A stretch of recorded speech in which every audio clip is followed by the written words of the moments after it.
Então vamos conversar sobre por que o dólar tem subido nesses últimos dias, semanas aqui no Brasil, porque isso é muito importante e tem muito a ver com, bom, economia global de maneira geral, ok?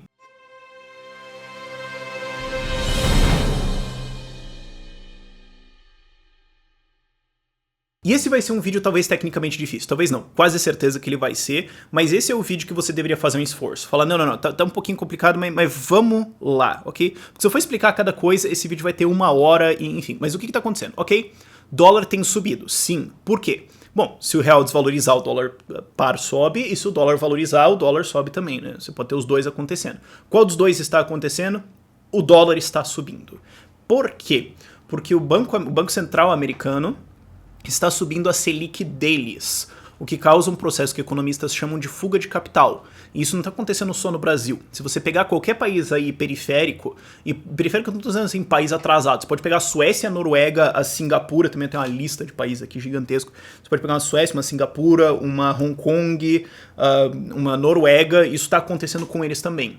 Todas essas moedas de países periféricos, exceto o euro, né, central, né, estão se desvalorizando em relação ao dólar para fugir, para ir para o dólar lá. E esse processo tende a se agravar e isso pode causar uma estouradona, que é a grande estouradona que eu tô falando aqui no canal desde sempre, sabe? Hoje foi um daqueles dias que, olhando todos os números, é difícil você não olhar pra isso e falar, mano, eu acho que é agora. É difícil, honestamente, assim. Especialmente por causa do que tá acontecendo com a Argentina agora. E é muita coincidência que isso esteja acontecendo hoje, num dia em que o Bitcoin valorizou pra caramba. E outras moedas, também Ethereum, Nano, um monte de gente decolou pra caramba hoje. Então é muita coincidência, ok? Então vamos entender esse processo. O que está acontecendo? Bom, o Banco Central americano está subindo a sua taxa de juros de volta. Por quê? Porque eles, depois da crise de 2007, 2008, entraram no keynesianismo louco, certo? Falaram, bom, então, como é que você conserta uma estourada de bolha imobiliária? Você refaz a bolha imobiliária e faz uma bolha de ação e títulos. Dito e feito, eles ficaram 7 anos com taxa de juros, com a Selic deles a 0. Gente, 1 ano a 1% foi o que armou a bolha de 2007 2008. Eles acabaram de passar 7 anos em 0%. Você tá Uma das minhas maiores frustrações é que eu não consigo passar adequadamente o tamanho dessa bolha. Mas eu acho que essa é uma boa comparação. 1 ano a 1%, bolha de 2007. 7 anos a 0%. O que será que vai acontecer? O que você acha? O que você acha que pode vir disso? Entendeu? Eles passaram nisso.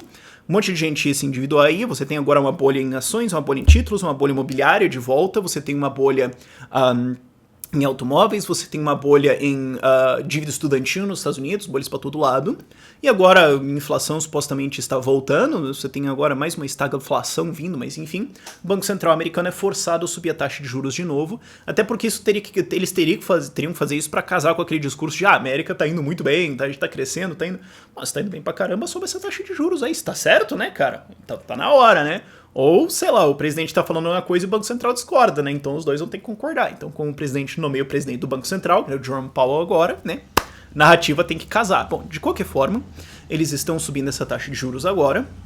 E isso gera essa demanda por dólares. Isso puxa dólares para lá. E isso casa com um vídeo que eu fiz há alguns dias, ou talvez uma semana atrás, não tô lembrado exatamente, que era o título é agora, que basicamente sobre isso, que era, bom, TED Spread, TED Spread ele mede a falta de dinheiro, ele mede a liquidez no mercado americano, muito resumidamente explicando. Ou Libor também, que é uma taxa intrabancária, também tá alta pra caramba, todas essas taxas, significativamente acima da taxa de 3 meses, inclusive, mas enfim.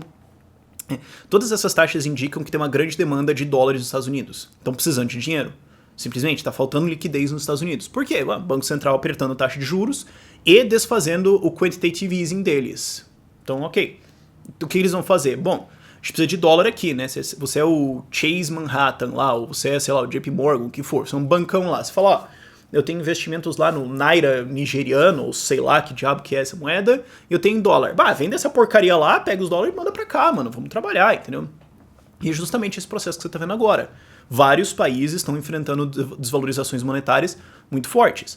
O dólar de Hong Kong é muito pequeno o movimento, mas eles têm um peg, eles têm uma moeda travada que o Banco Central de Hong Kong tenta defender, não está conseguindo defender. Isso está acontecendo. A moeda chinesa também tá se desvalorizando aí, os caras não estão conseguindo muito segurar. E mesmo que seja pequeno, para uma economia do tamanho da China, é pesado. Você vê desvalorizações de 5 a 10% nos últimos dias, ou 2, 3 semanas, em quase todas essas economias periféricas. África do Sul, Turquia, Tailândia, Singapura, Suécia, Rússia, Romênia, Noruega, Nova Zelândia, Peru, Nigéria, Malásia, Cazaquistão, Camboja, Islândia, Índia, Israel, Indonésia, Hungria, Croácia, que é isso? Dinamarca, Chile, minha letra é horrível. Enfim, você tá vendo todos esses países, e especialmente a Argentina tá meio feia pra caramba a coisa, na verdade, ali. Então você tá vendo esse processo pra todo lado, e esse processo só tende a se agravar, porque essa taxa de juros continua subindo, e vai continuar subindo também o rendimento do título de dívida americano. Ok? Por quê? Porque os déficits só estão aumentando, né? Como eu falei, o governo Trump, né, fez déficits gigantescos, ele está agora com déficit de mais de $1 trilhão basicamente para sempre, déficits gigantescos, fora o Banco Central revertendo o seu quantitative easing. Isso cria um déficit efetivo de $1,8 trilhões no próximo ano fiscal. Gigantesco isso. Então isso vai continuar puxando títulos de dívida americanos para cima, a não ser que o Trump corte gastos, que não vai fazer, honestamente. A não ser que ele corte, sei lá, $500 bilhão em gastos. Sei lá, só corta o exército. Facinho. Não vai fazer isso. Então, a não ser que isso aconteça, não vai acontecer. Esses títulos vão continuar subindo. E isso vai começar a sugar capital periférico para lá. Essa é a dinâmica agora. Aí o que acontece? Bom, aí a gente entra na parte especulativa do vídeo. Bom, e aí? O que a gente faz em relação a isso? Bom, os bancos centrais, como eu falei no começo um pouquinho do vídeo, eles têm duas opções, os bancos centrais dos países por aí, esses países periféricos.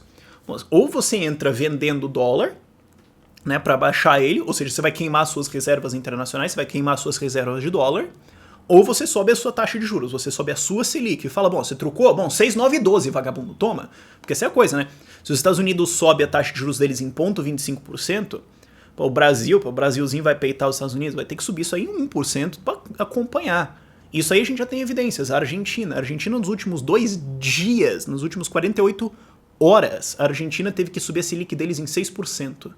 Cara, só abre um gráfico do peso em relação ao dólar, mano. Honesto, tá um negócio... Cara, se esse gráfico do peso em relação ao dólar não é feio, eu não sei o que é um gráfico feio. Honestamente. Você abre o que tá acontecendo na Argentina agora, é assustador.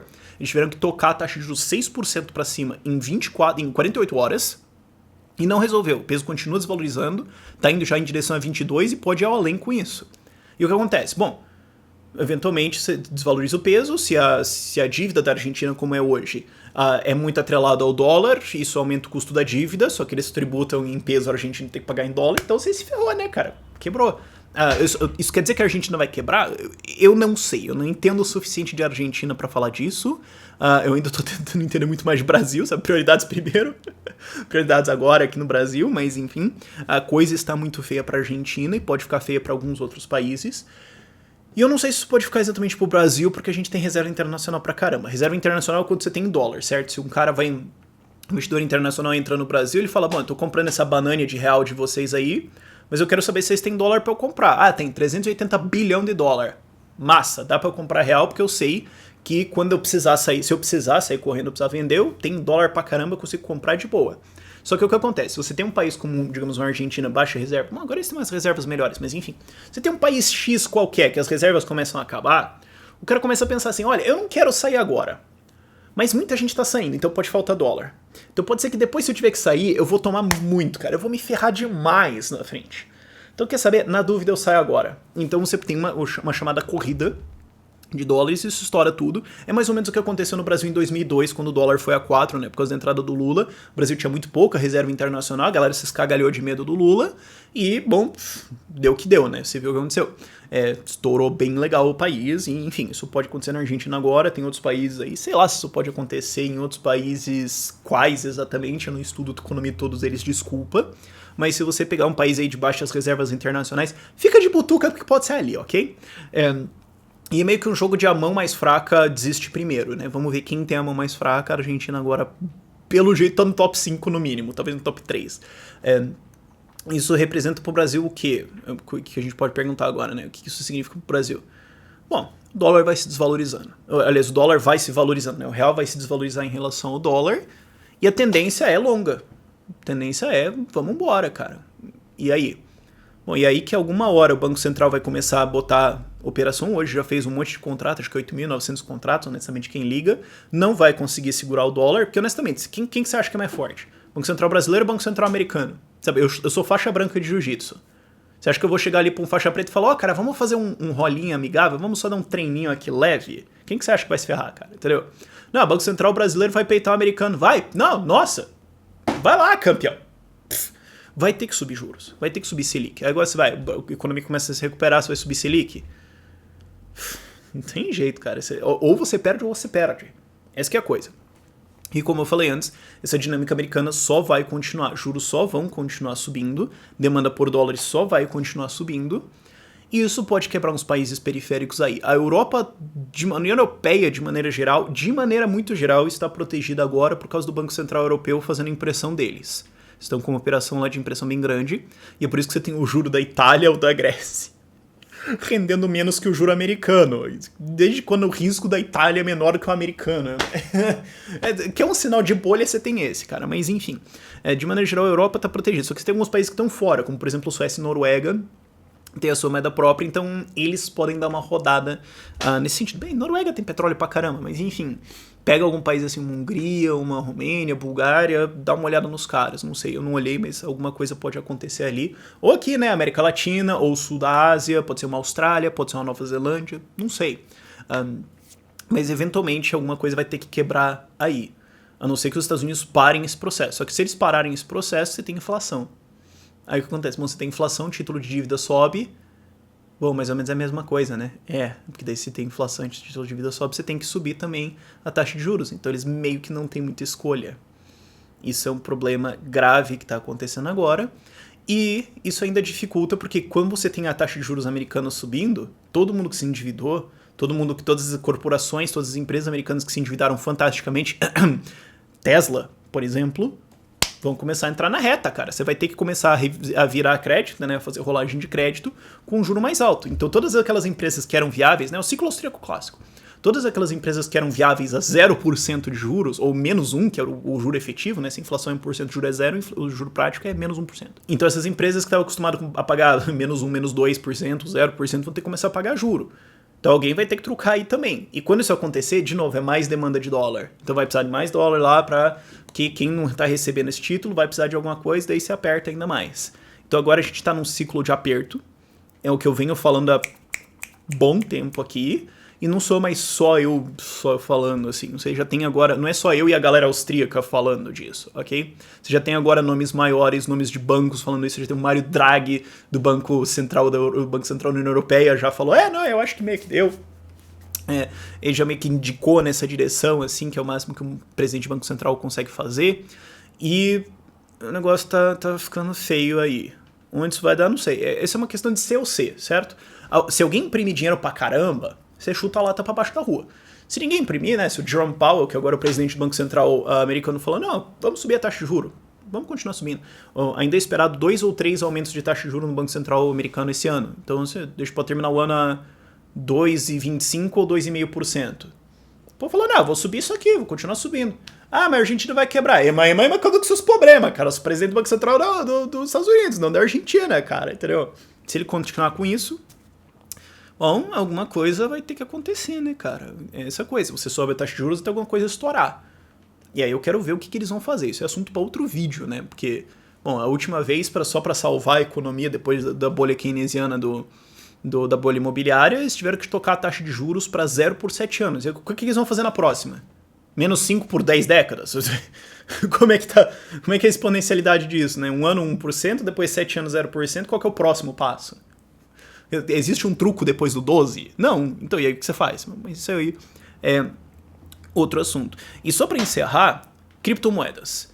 Essa é uma daquelas coisas que também tornou difícil não olhar para hoje e falar, mano, eu acho que agora. Porque assim, cara, só pra gente pegar o momento agora, cara, porque isso varia bastante e preços estão variando bastante hoje.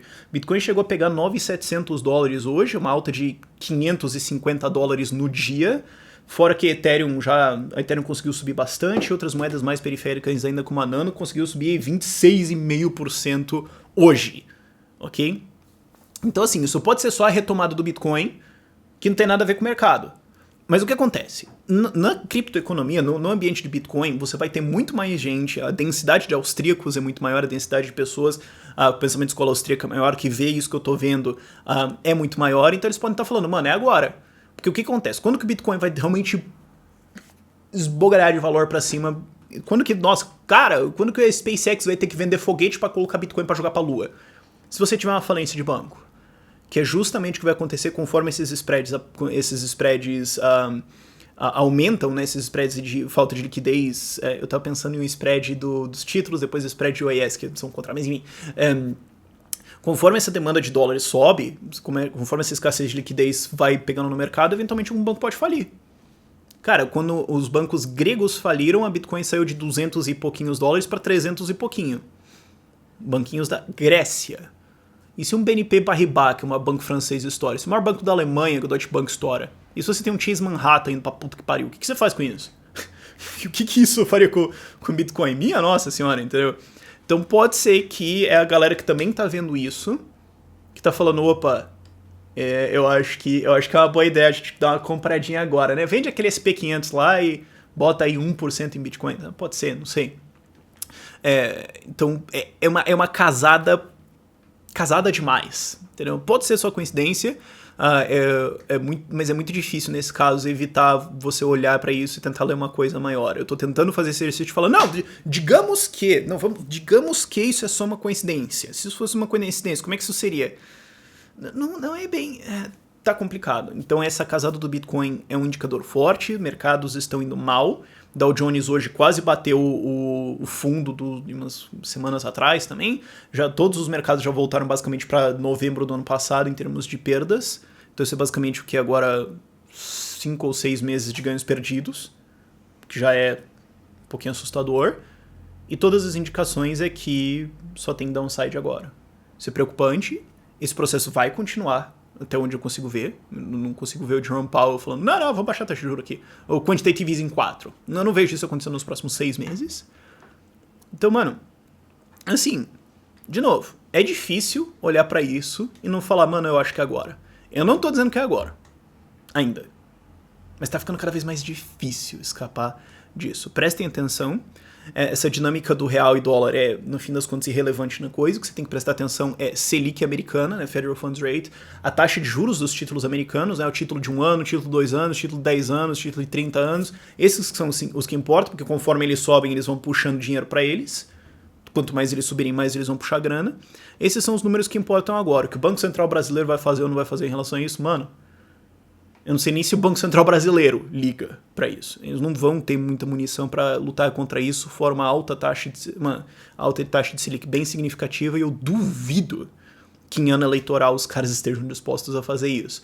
Ou seja, mais uma pedra no meio do motor que vai ser a eleição de 2018, talvez. Minha nossa, implicações pra todo lado. Enfim, eu não sei honestamente se esse vídeo ficou coerente. Porque é um processo que eu tava vendo ao longo do dia hoje, uma gravação um pouco complicada de explicar tudo. Se vocês tiverem dúvidas, coloquem nos comentários. Eu tô acompanhando bastante isso agora. Por esse vídeo é isso, eu acho. Se vocês quiserem mais informações, sigam a gente no Sparkle. Eu tô postando no Sparkle agora 2 vezes por dia, eu tô tentando colocar um monte de coisa lá. Várias coisas são em relação a isso. O link pra você seguir a gente no Sparkle tá lá na descrição. É um aplicativo legal, né, que você consegue ver timelines diferentes do que a gente tá fazendo. Digamos, você só quer saber de economia, então você pode ver só as coisas de economia, tá? É um aplicativo legal. Ele entrega os vídeos do YouTube também, uma coisa boa. Mas por esse vídeo é isso. Tchau, tchau.